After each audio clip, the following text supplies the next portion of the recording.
Last night we had or Thursday night, we had the privilege to stop at Lewisburg and spend some time with Jim, had dinner with Jim. And during that time while we were having dinner, Jim picked my brain about the Brubakers that went from Pennsylvania to Ontario. And by the time we were finished, he got the whole load. So if anything happens to me that I can't finish my presentation, I'm going to call on Jim, and I know he'll be able to finish it for you. Ken also made reference in the notice that went out about Brubakers going to Ontario, and we made reference to the A line and the D line. So the A line came to Ontario in 1815, and the D line came in 1828. So any other questions? Okay. I also have a concern that as people were introduced today, that there were two other David Brubakers. And my concern is that my wife is going to go home with the right David Brubaker. You have a middle initial, that helps. The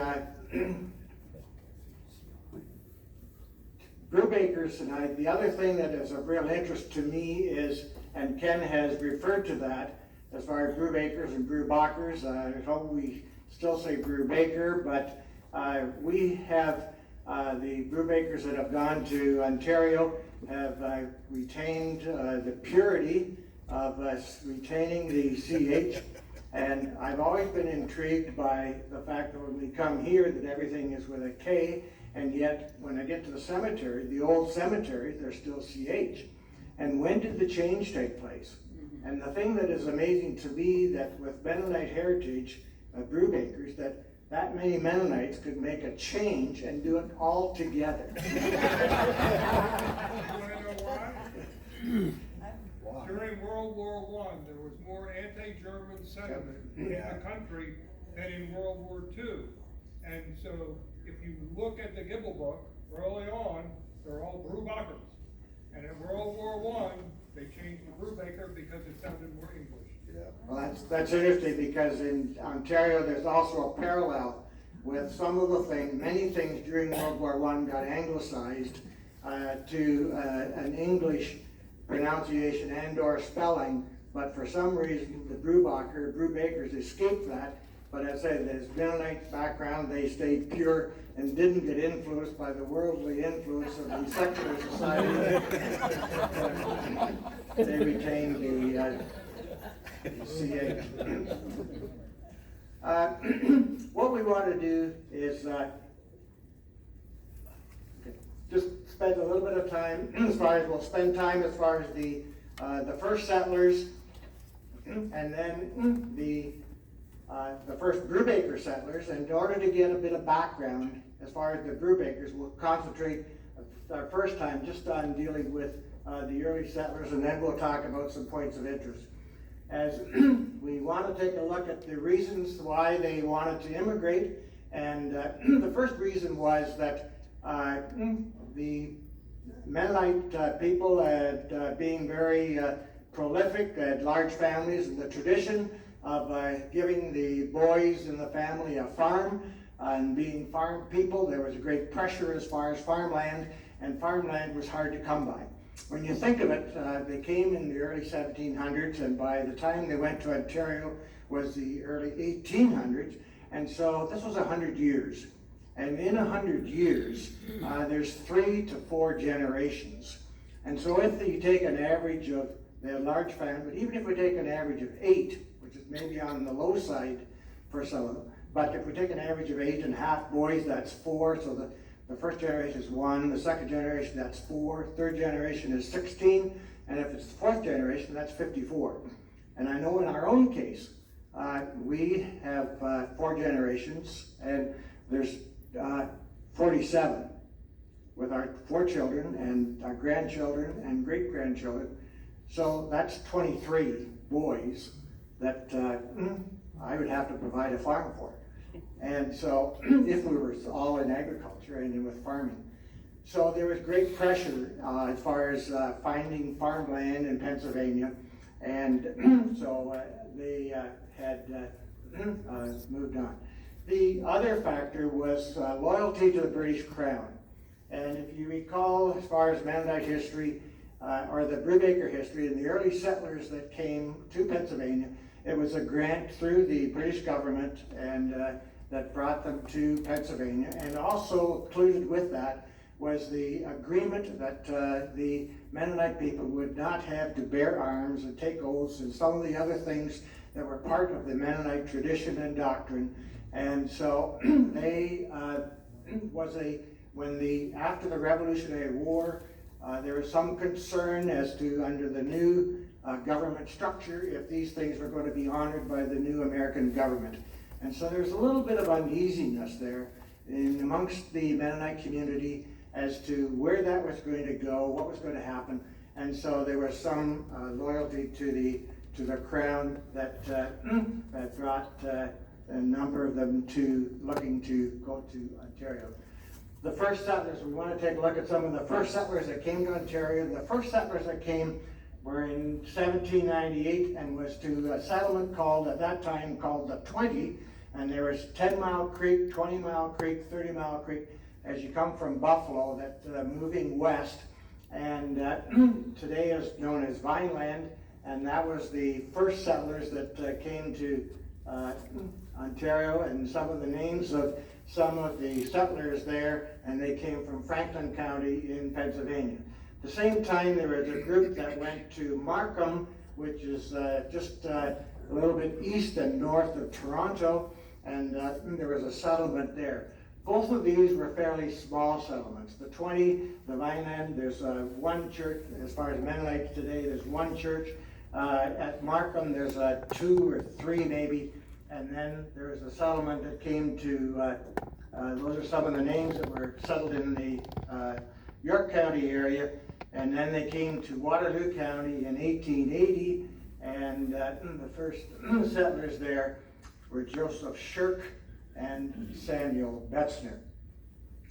And Waterloo County would have most of the settlers that came from Pennsylvania would be in the Waterloo County. And if we measure that as far as Mennonite churches today, just to give you an idea, then there's probably about close to 20 that would be in that area. Just to give you some idea as far as the number of settlers in those 3 settlement areas. They came by covered wagon, and we refer to in Ontario as a Conestoga wagon. Do you call it that? Yeah. It's Lancaster. Okay.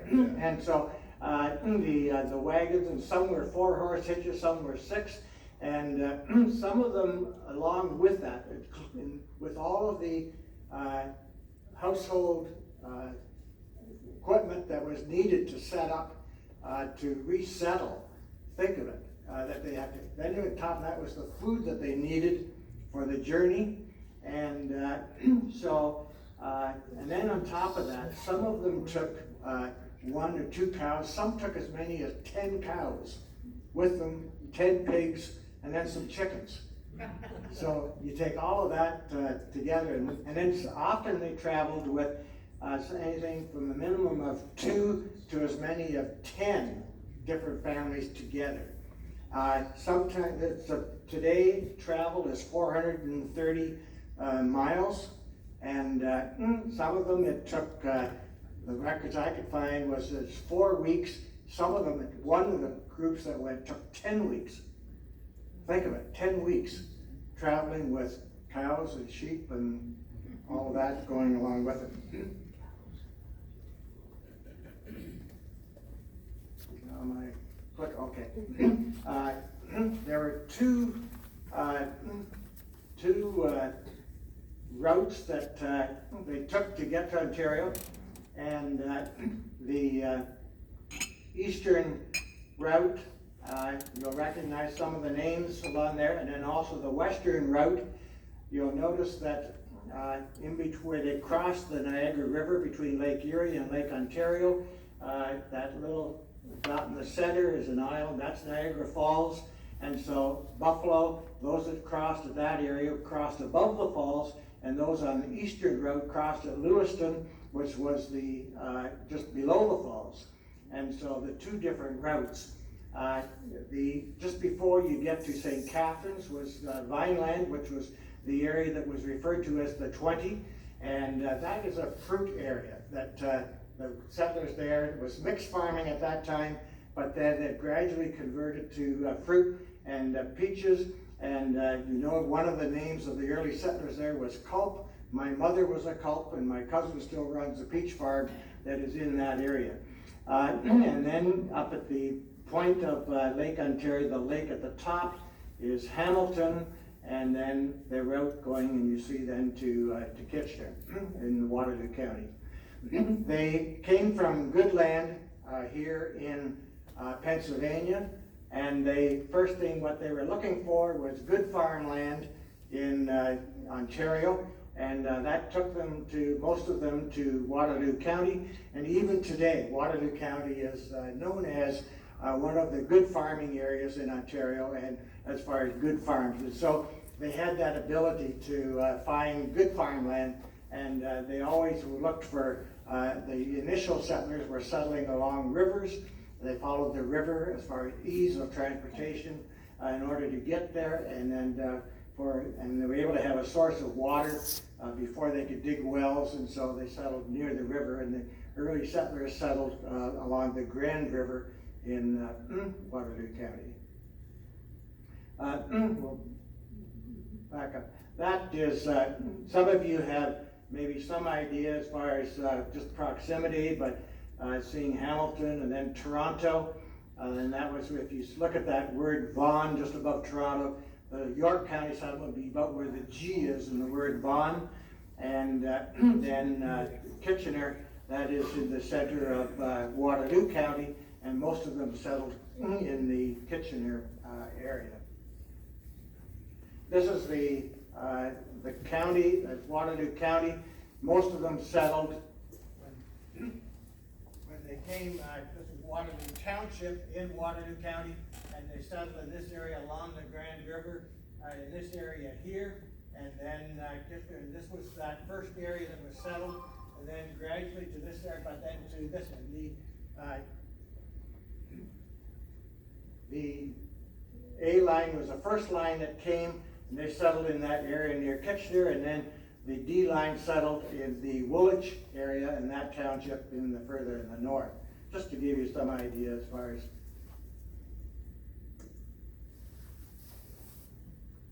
Okay. We're going to just take a look as far as the settlers as far as Waterloo County, and just a quick timeline. We talked about the Shirks and the Batchelors being the first settlers in 1801. There's others that came.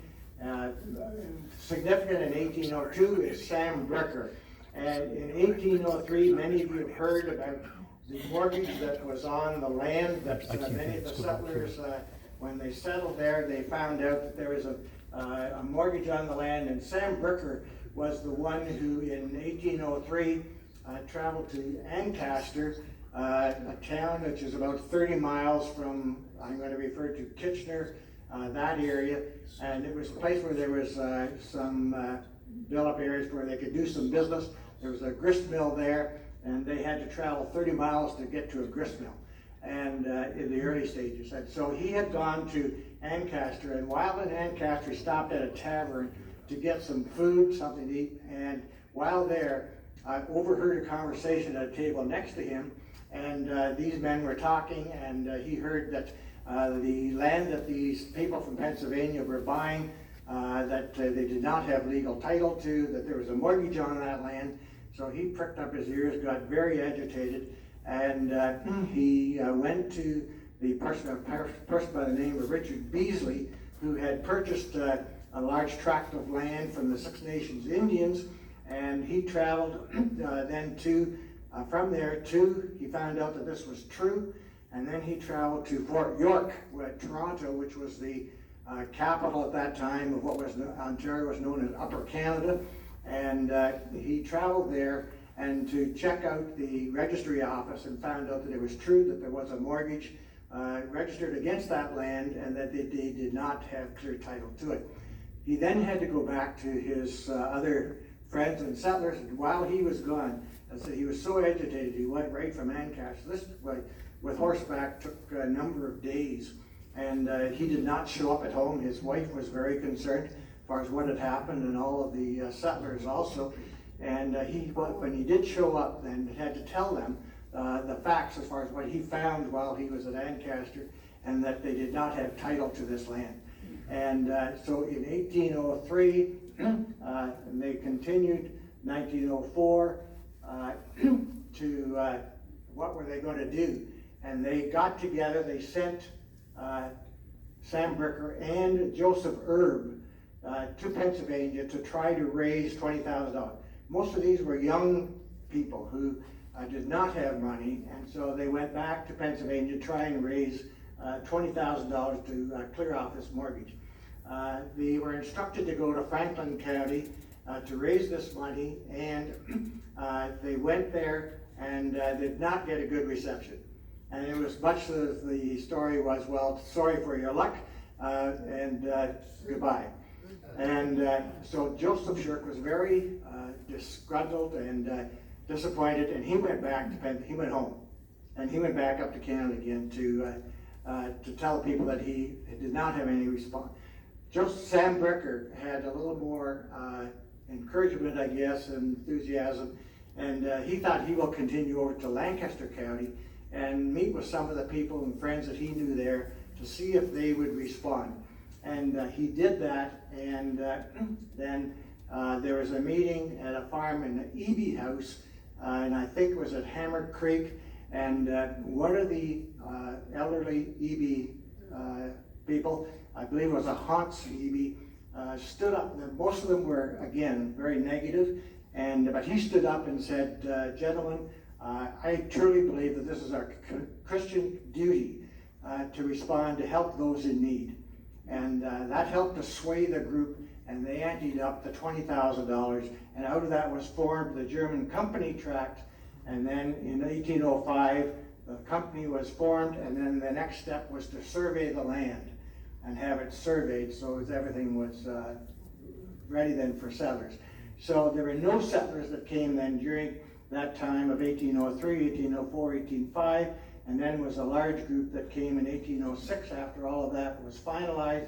And among those was Benjamin Eby, and any conversation about the Brubaker family is not complete without talking about Benjamin Eby, and his wife was Maria Brubaker, and she really was the first Brubaker to settle in Ontario. This was a pioneer, what is referred to as the Pioneer Tower, that was set or established by the province in order to commemorate the settlers that had come to Waterloo County. One of the early maps, as far as just continue a bit more as far as timeline, more settlers in the German Company Tract in 1807 bought another 47,000 acres for $30,000, and so 66 cents an acre at that time. And that was Woolwich Township, that township to the north when we looked at Waterloo County.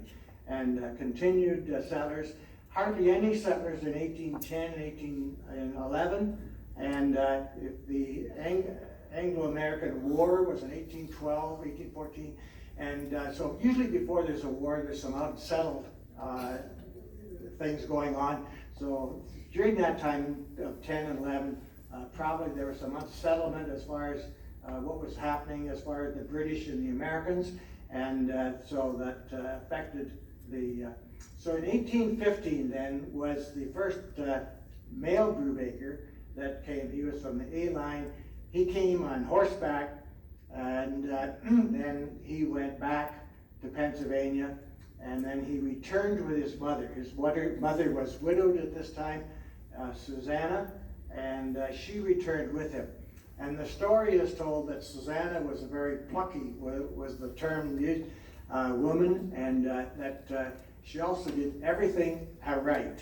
And that she was, so it sounded like she was a determined type of woman who, and this was his mother, and also the mother of Benjibi's wife, Maria. The story is also told that as she came on horseback. John had the wagon and full of things, but she came on horseback, and She even killed a rattlesnake with her whip.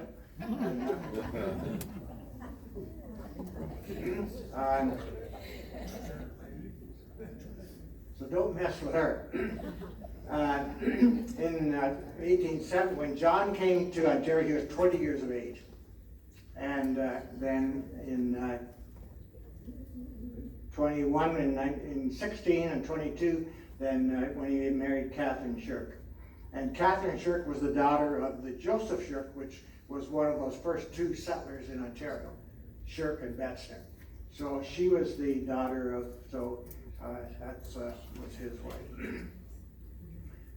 The first D line came to, from the records I could find, was 1828, and they settled in the northern part of the county in Woolwich Township. And the other note that I have, you can't see clearly there, but 1898, and this was a time of the what was referred to as the Mennonite Division, and I'm just going to refer to it as the division between the modern Mennonites and the Old Order Mennonites, which was mainly over German language in the church and some of the things as far as progressive and so on. So that division, and most of the D line, then, and even the A line. This was a big issue, and quite a few of the A line, even the second generation, there was a split there, and that as far as some of the. We talked about Jacob, or Benjamin Eby. He was married to Maria, and Benjamin was the leader of leaders of all the settlers. Anytime there's any reference to the settlers of Waterloo County, then Benjamin Eby's name comes up. And he was, he founded the first Mennonite church. He came in 1807. In 09, he was ordained as a minister. And 2 years later, he was ordained as a bishop. And he donated the land for the church. He also was a school teacher. Set up, added an addition onto the church and a lean-to, and it became the first school. And he became the teacher. And he taught there for about 40 years.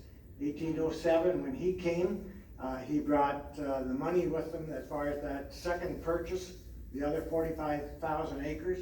He was in the group that brought that money, and he became secretary-treasurer of the German company tract. He was very instrumental in starting the town, the local community, which took on the name of Ebytown. He was very instrumental in enticing industry to come to the town. He was instrumental in the establishment of a furniture factory and an inn, and he either donated land or sold land to accommodate that in order to help establish the community. And so Benjamin was a very prominent person in the community at that time.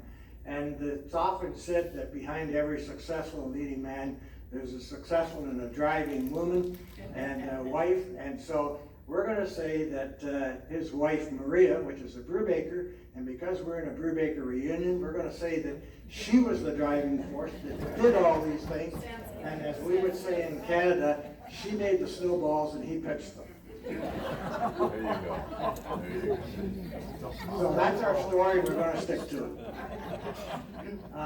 That's the first church that he pastored and built and donated land for.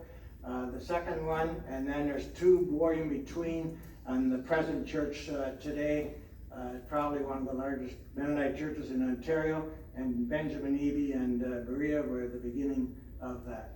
So John Brubaker.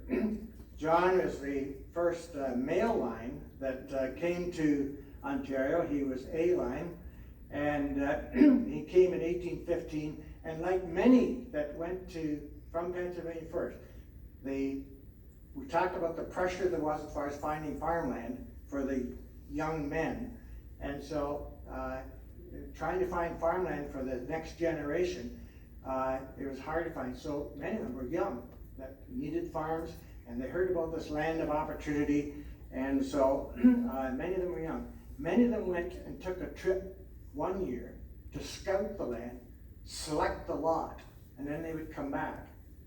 And then they'd get their things together and go the next year. And that was the case here. He came to Ontario 15, selected his lot, had some land cleared, and they built the shell of a cabin, and then returned to Pennsylvania. He returned with his mother, which we referred to, and he finished the cabin. His mother did the housekeeping, and then in 1817 was married, and he then, at an early age, became a deacon in his brother-in-law's church, and had 15 children.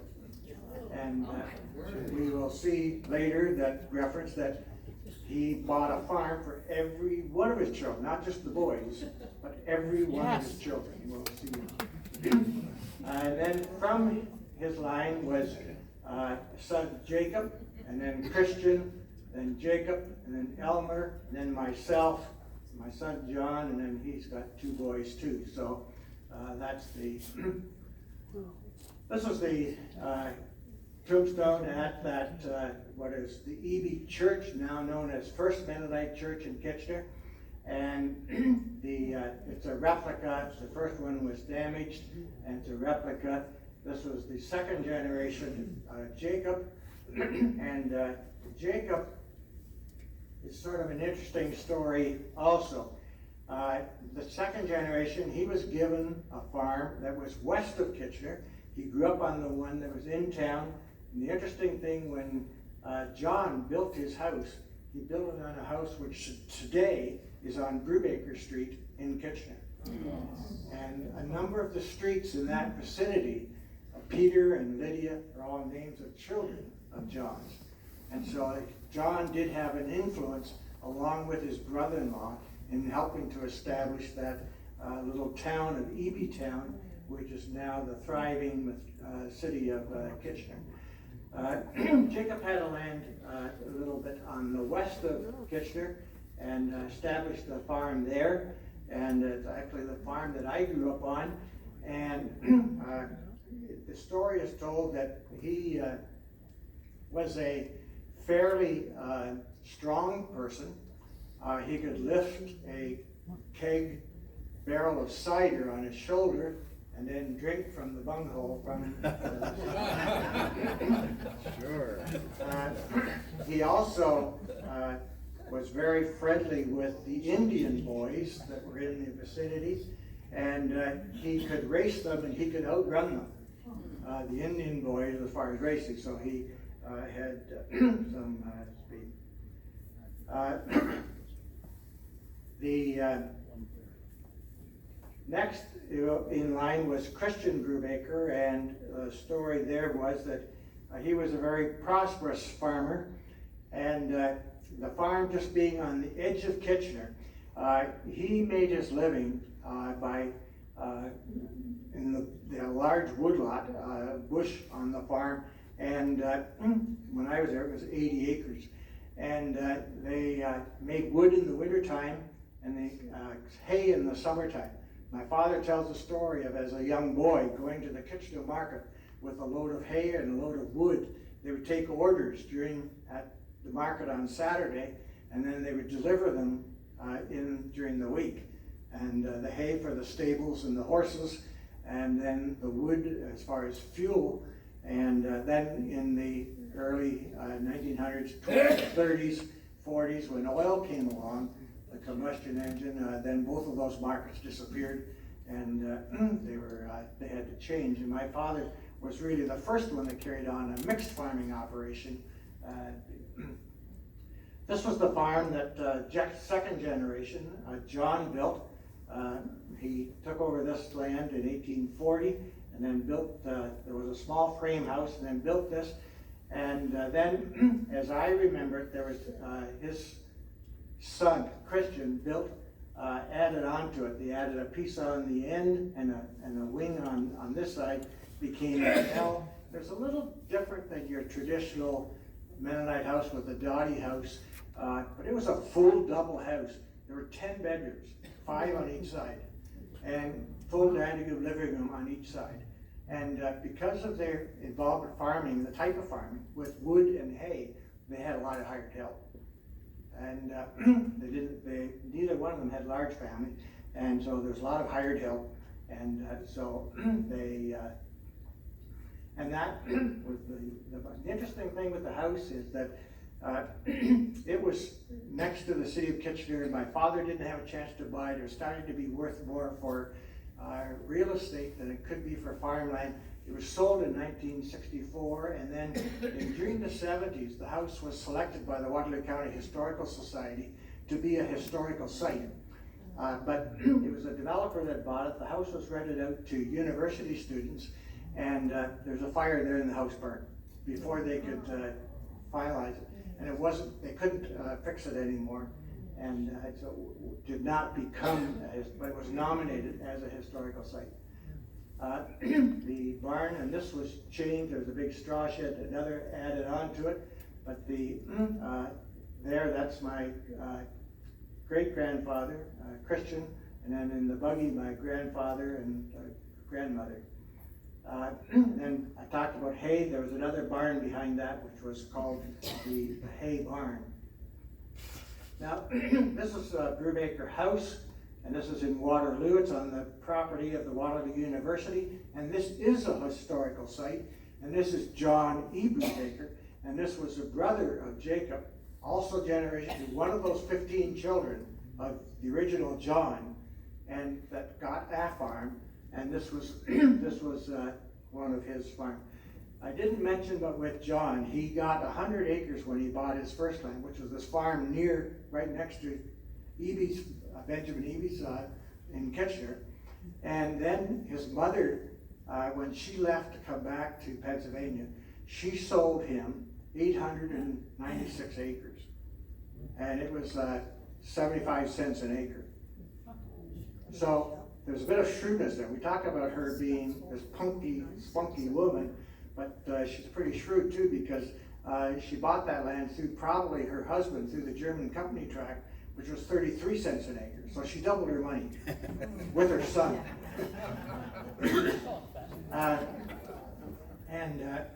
So this was and it's open today for visitors to go through. And the D-line settlers, I mentioned they came in 1828, and the time of division, most of those stayed with the Old Order group. And even that Brubaker house, John E., who was part generation 2, he also went with the Old Order group. So there's quite a division within the Mennonite families as far as my terminology, modern Mennonites and Old Order. Today, the D line probably outnumber the A line because they were Old Order, had large families, and they would have outpopulated the A line with being the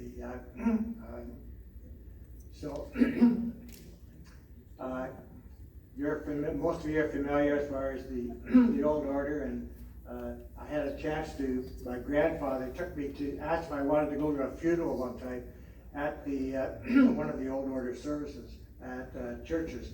I said I'd be glad to do that, and at this church was there,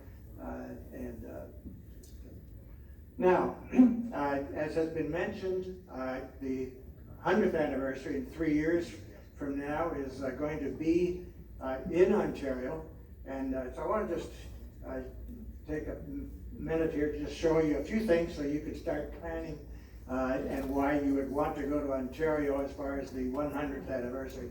And there's a number, certainly as far as traditional sites, Brubaker House, there's the Conestoga, the river, and there's a Conestoga River in Waterloo County, and typical of the Conestoga River here with covered bridges, but we only have one covered bridge. And but there's a lot of things to do and see. There's a St. Jacob's Outdoor Market, and they have horse-drawn rides that go to some of the neighboring. There's a steam train that can take you on a 20-mile trip through the countryside.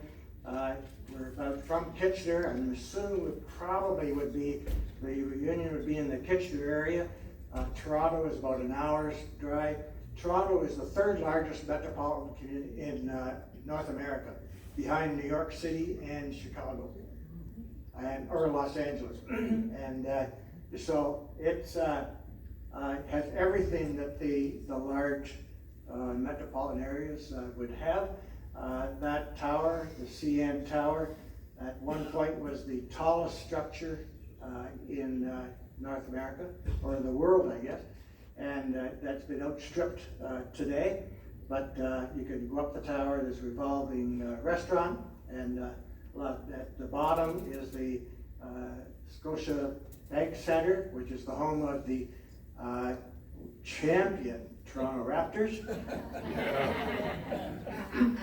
And so there's a lot of things to do in the Toronto area that would go with that type of a community. Something a lot of you have probably seen, Niagara Falls, but maybe not all of your children or grandchildren have.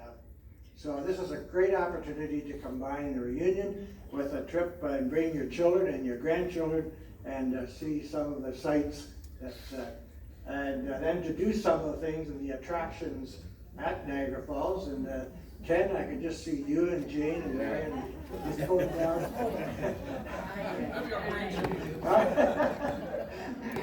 That's one I haven't tried.